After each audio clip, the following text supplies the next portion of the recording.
Greetings, everybody! Welcome once more to the Dracovin Empire. Are you ready to dive back into the world of Golarion, the setting for the Pathfinder role-playing game system? We're going to be meeting a group today. A dangerous group. Well, dangerous for the right price. We're going to be talking about the Red Mantis. The infamous assassins, feared across all of Golarion. So if you're ready to learn about the Red Mantis and see a bit of their secrets on mask, take my hand. I am your host and guide here, Tempest Navigator, and I can lead you through the gateway through time and space to Golarion, Galti, where we'll try to avoid their citadel, the Crimson Citadel. We'll only head to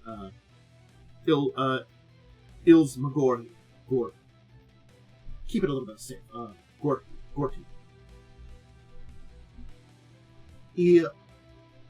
Ilsmagorti. I have the pronunciation on that. Anyway, please do remember to tip me a little bit here, being your guide and host here. Like, subscribe to the bell, and let me know what you think in the comments. Let's get going. I'm getting distracted. My brain is breaking. It's too bad. No! Going to Golarion! Woo! We've arrived! Golarion once more. Galti. Ilsmagorti. Be careful of the pirates. Watch out for the assassins. Let's get started. Where can I look into it? Here's one of those points in time where I'm going to shout out again the Pathfinder wiki, because it's a great source for this, but there are some books that you can also look into. The four books that I will point out here do a good job of establishing things, but, this is one of those points in time where one of the more rare, but sometimes happens time, where the wiki site kind of combines most of this information together. But again, if you want some more things, some stats for some stuff, things like some Red Mantis classes, go to our good old book there right at the front, The Escape from Old Corvosa from Crimson Queen Adventure Path. Hey, it talks about the Red Mantises, it gives you some basic information. The World Guide talks about Galti, and therefore, again, Red Mantis, because they are intrinsically tied together, even though they are separate. And of course, then, talking about groups and stuff like that, and organizations, we get into the campaign settings and the Inner Sea World Guide there, too. All these paint a good picture of where you can learn all about Red Mantises. But let's learn them. Let's see what they are. And here is their symbol. The symbol of an organization that is the Red Mantises. As I said at the beginning, they are assassins. Through and through. That is the easiest way.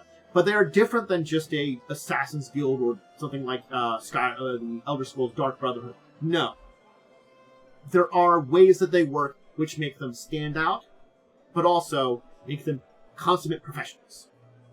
They're feared, they're terrible, and they always get their target. Their trademark is red and black, light armor, with serrated blades like their specialized sawtooth sabers, and their mantis masks that make them stand out. I'll be showing you a picture of them in a second. And there's red dyed that matches the color of their dark god, Achihek, the mantis god, the terrible demon god of assassins and such. The deity of assassins, the murderer of spoilers of Gorum, the entire thing that did the God's Reign and the big old storyline. That was Achihek doing that. So, very infamous god they serve. They are a criminal organization, but also very military-based. They've got a military hierarchy that they're structured. Their current leader is Blood Mistress Jacqueline. Their headquarters would be, of course, Galti Island and the Crimson Citadel. Though, again, Ilsmagorti is probably where you're kind of headquartered out of, because that's the place where the public can kind of meet with them. And money isn't their goal. Assassination for Achihek is the goal. Assassination for their assassin god is their thing. They are highly religious. We're going to get into it, but that's an important part about it. They are religious assassins. If you do not serve Achihek, you cannot be a Red Mantis assassin. You are serving your god and killing him. There's a perfect picture of their armor, their weapons, their mask. This is what they're seen as in public. If you are to see a Red Mantis assassin in public, this is what they look like. They are never without their armor. They're never without their mask. Their double-bladed sawtooth sabers is their unique style. They're meant to resemble the claws of a praying mantis. Is their trademark in a lot of ways. And they don't mind that's in the general public. It enhances their renown. It gives their organization an impression they're more widely spread than they are. They are a global organization, but they don't have necessarily the numbers that they want you to think they do. And they will also maybe make some people that basically use the sawtooth saber very poorly or incorrectly. There's plenty of people like that have disappeared. Or just have their throats cut. Nearly all of them, save for the most powerful or egotistical, wear their helmets on. If you see a red mantis without the mantis helmet on, that means either they are a top-tier assassin, or they're just full of themselves. Which can also be dangerous. Their masks are magical. See the dark. See how healthy things are around you. Give you special abilities. And they also have special other materials that enhance their abilities for assassination.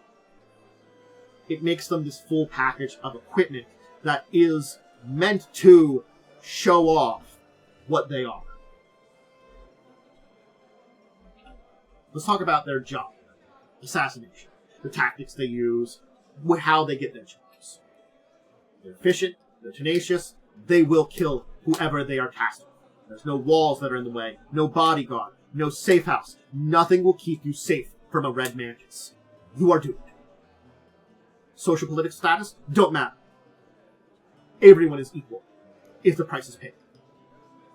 That said, they don't take every contract. They can refuse any contracts they wish. And certain types of contracts they will never take. Rightful monarchs or rulers. Why? Because of their deity, Achikek. Their gods view Achekek. Sorry, gotta pronounce it. Achekek. Achekek views monarchs as the mortal parallels for gods. So Achekek, again, I'm going to keep butchering it. Achekek doesn't want them doing that. If you come to the power through deception or through might alone, you are not protected. You could easily be a viable target. But if you came as the rightful ruler of a place, rightful monarch, rightful ruler, through lawful channels, well, you are safe from Achekek and his minions' wrath. If you want to contact one, well, other than traveling to the good old city of Ilzamagorti, there really is an easy way. No direct channels. You can look kind of in the underground of an area and basically put out feelers, maybe talk to people, and sometimes a representative of the Red Mantis will show up. Sometimes they'll show up to someone that has a big grudge against someone, who wants revenge. Maybe just contacted by someone from the Red Mantis and say, hey, need some help. Want that guy dead? How they get this knowledge? Is it spies, information, magical needs? Hard to say. But if you can't make your way to their public headquarters in Nidogalti, well, it's the only way you get it. You have to either show up at the right time, or those little things happen. Now, no public people will ever get to the Crimson Citadel. Its exact location unknown at Nidogalti. And anyone that tries to get it, well, you don't want to be on that island and get in the bad side of the Red Mantis as they control it.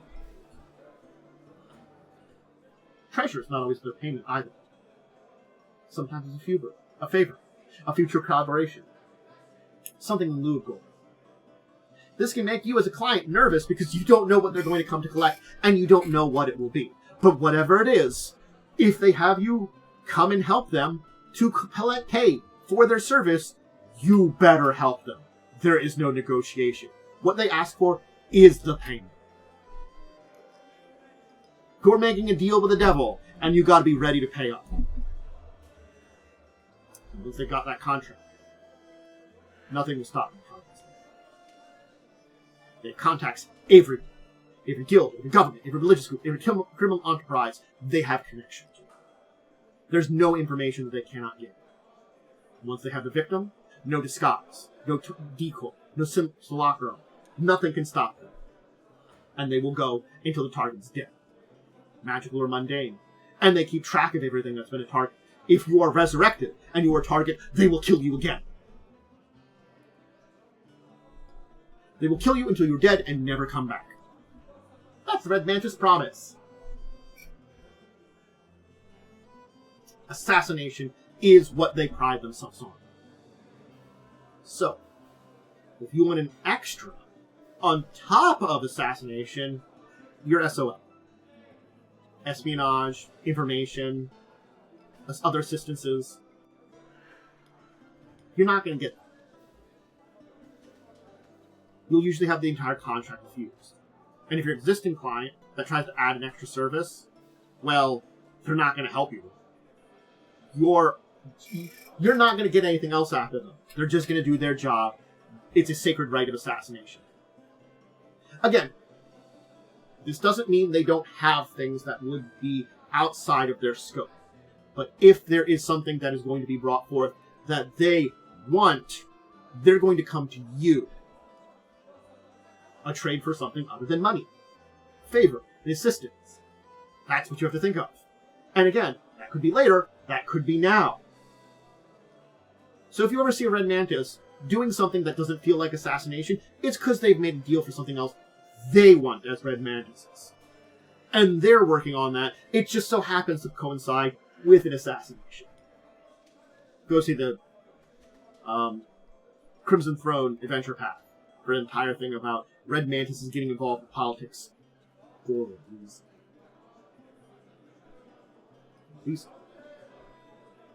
they had their motivation. It wasn't money in that case. But assassination was involved.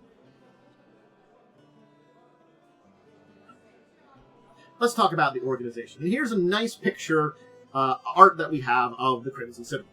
It's what we know about. So, let's talk about the group. So, we have, first, on top of everything, our Mantis God. Boom! Rules everything. Beneath it, the Assassins. And the Assassins all go to a cabal of assassins known as the Vernae, the High Killers. The Vernae, of course, are the ones that are directly beneath the Blood Mistress. In this case, the Blood Mistress being Jack. But we have to kind of understand who the Vernae are. The Vernae are these court of killers that are kind of a leadership. The Blood Mistress, on top, of course, yes, but not the true top of the group. The Blood Mistress kind of is seen as the High Priestess of our Mantis God, of a Chekek. So, yeah, certainly your High Priestess is the top level of the thing. You know, it's a religious organization. I've mentioned that. But the top assassins are the Vernae. The Vernae are mostly female. There's no rule against male members. This is an important thing to say, and there have been male members before. But nature of them and their connection to mantises and the entire thing of, you know, mantis females and their male counterparts means there's a very female bias in the entire thing. Fits with the mantis kind of thing. Again, male can become Vernae. We've had them before. Have them again. It's not unusual. It's a little bit of an uphill battle for you, Mr. Man, in there in the Red Mantis Assassins. Not impossible. You got to maybe do a little bit of extra work than your female peers. Just a little extra work. Anyway, the fact is that the Vernae address each other by name, but their identities are secret to anyone outside their circle. And they only have titles to non-Vernae. So you'll kind of know who's in charge, but you won't know who's in charge in a lot of ways. Traditionally, it's 13 members, but that can vary. They've gone as low as 7 and as high as 23. The fact is, again, you kind of have to earn your way into the Vernae. And if no one earns their way into the Vernae, and someone dies, they're not going to be replaced. 13 is the number they aim for, but again, varies depending on the age. If we look at classes, mostly Slayers from first edition, there's versions of that within second edition, so keep that in mind. It's looked into there. And these aren't just assassins, too. Because, again, Red Mantises are religious. So, the Vernai are said to get the will of our god, the Chekek, passed down to the Blood Mistress. The Blood Mistress goes to them, and then they use that to basically use their authority to shape the entire thing. So Blood Mistress gives them information. They interpret the will of a Chekek. They do it. So, Blood Mistress, the authority of his will, and they act for his will. And if you disregard the religious role of a Red Mantis assassin, you'll be considered enemies of the faith by the Vernai. You're a heretic. So this is especially important for those of you who are joining the Red Mantises. Serve your god. Out of the Crimson Citadel, they rule.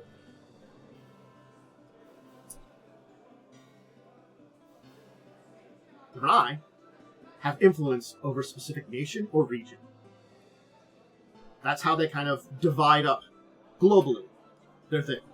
Again, in certain times they may skill, and times there might be need for more, need for less, those kind of things. But yes, basically there are 13 major nations and nations and regions that require Red Mantises to have an important member looking over, who can dispatch agents to these lands that they are basically looking at.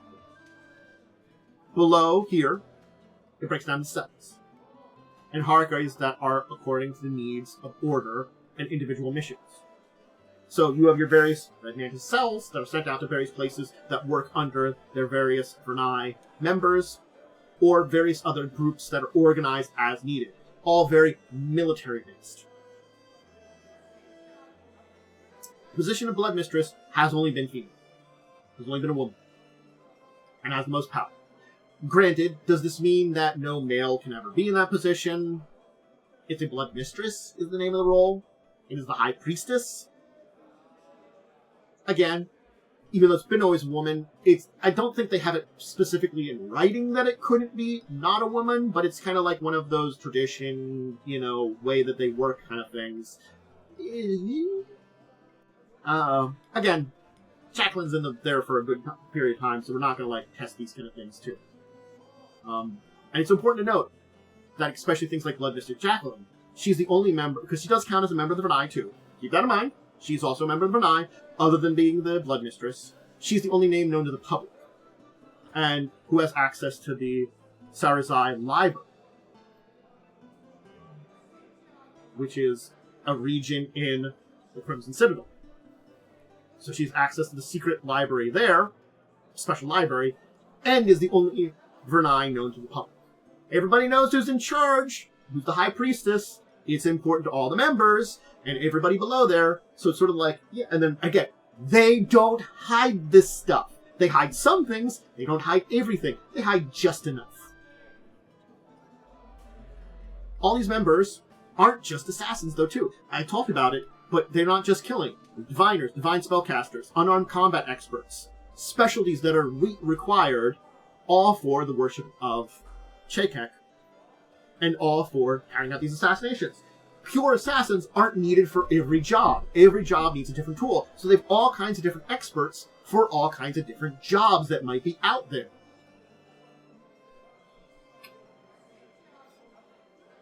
Let's talk about the brief history that we know about. So, where do they come from? We know that they're based, basically, a cult of assassins that were worshipping a Chekek in the city of Azir and Rahdum. And this is before Rahdum kicked out all religions. So that's kind of where we date back the original Red Mantis cult as it is. We're not to the great assassin group it is, and they're just a cult worshipping a Chekek and being assassins, all in the religious teaching of their god. Where they exactly became much more of a larger organizations, more widespread, is kind of unknown. The first, theoretically maybe first victim, but at least first public victim, was a Nexian halfling named Maravesta Olinchi. Whether or not that's truly the first victim, kind of hard to say. with the timeline of the organization and its growth, probably not the first victim, but she's the first one that was publicly attributed to the Red Mantis assassins. So this is kind of like the first point in time where maybe they've been doing assassinations in the background, haven't really been. This is the first time in people's zeitgeist we have this group called the Red Mantis assassins killing someone. They were neutral during the religious conflict of the Oath Wars in Rahadumi, hiring out their services to both sides. When the Oath War ended and religion was banned in Rahadum, they exiled. So 2559, they headed to Mido Galti. Go check out my episode on the Mido Galti Isle. You can see all about that and the definite, because again, they're highly connected with Mido Galti. You can't get Red Mantis out of Mido Galti. You can't get it. They're not the only people there. There's a bunch of pirates and stuff too. But again, the pirates are like, hey, you let us live here. We were living here anyway. We won't bother you. You don't bother us. It had been a pirate haven. Then the Red Mantis has moved in. That kind of thing. So yeah, they moved to Mido Galti Isle with a vision from Zemina, which was the blood mistress of the Vanai at the time. They built their headquarters at Crimson Citadel, hid away in the jungles. They built the city of Ozugumorti that I've talked about on the coast, where it's basically where potential clients can come and seek out them. And since then, they've just done their thing and hired out as assassins. They do have a code. They have a way of doing things. They stick to their contracts.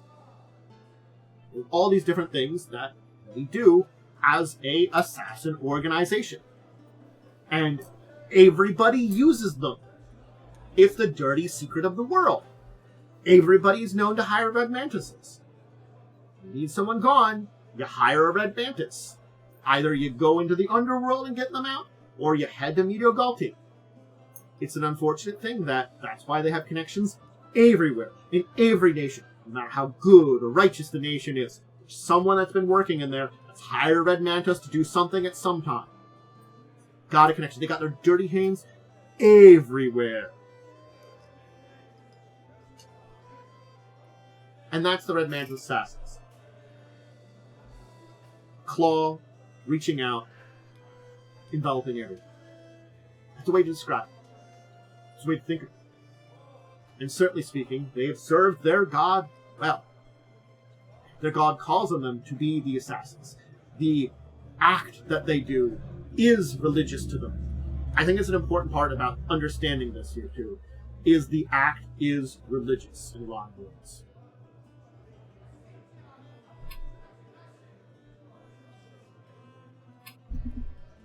Chekek is a fascinating being that I'll probably do a video on its own when I do some more deity-based videos. But its people that serve it are Red Mantis assassins. There are probably other people that are worshippers, other assassins, but most of the worshippers of a Chekek are the Red Mantises. It has made a powerful religious organization for itself out there in the world. The powerful giant mantis god, who appears as a giant mantis. It's a fascinating deity, because it's not a humanoid deity. It's a big old bug deity. There's so many fascinating things about the Red Mantis. And yes, I handled a lot of this in the Mido Galti episode to a degree, because again, people that roll Mido Galti, they're not the Blood Mistress. You can't get beyond that. Mido Galti and Red Mantises are deeply intrinsically bound together, but both are still technically separate. Mido Galti is not just the Red Mantises. The Red Mantises are not just Mido Galti. It's just that they are intrinsically linked together. So hopefully with this video and that video, I've kind of given you the full picture of these two groups, how they separate and where they're connected. We can kind of see the web that's being put together here. And the fascinating aspects of the culture here too. They have a uniquely, female-based culture, but it doesn't mean you have to be female for whatever humanoid you are, whatever ancestor you are joining them, to get ahead. You just have to be a really good assassin or have really great skills that help push the organization forward, and you got to be a really great follower of Chekek. Go Mantis God! Woo! Anyway. I hope you enjoyed today. I hope you did. If you want to check out more of my stuff, you can either join me live on Twitch or over on YouTube. Twitch is where I record all my tabletop stuff. This includes videos like this, other things like my live play. My current one's Fallout out as well, Wednesdays at 8, Pathfinder 2 in game. Or my discussion show, Saturdays at 6. That's where we talk about tabletop news of the week and deeper discussion topics. Check that out. Kind of a half podcast, not compound. But all the tabletop stuff that gets recorded or streamed does end up on YouTube.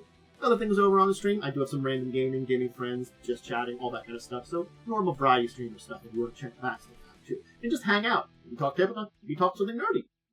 But yes, all the tabletop stuff over on YouTube. That's a great place to see it. You don't have to catch me live for that one, but please, if you are over on YouTube, do the things that support there, like subscribing the bell. And hey, what do you think about Red Mantis Assassins?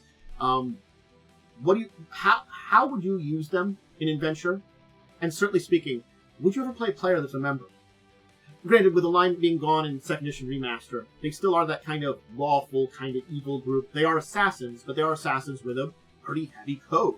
They're also religious. They find this interesting spot that I think very interesting characters could play. Why would a Red Mantis join with this party of people? What's the scheme? What's going on? Is it for eliminating something? Have you gotten like a divine inspiration that there's someone that needs to be eliminated and they have to be taken down? And we'll have an opportunity to do so. Maybe. You know? Kind of interesting story. Anyway, please check out my social media link below. Gives you updates on everything. And until the next time, we'll go dive into Pathfinder, the Golarion, another world in the tabletop universe, or something else. I bid all of you a deep and wonderful farewell.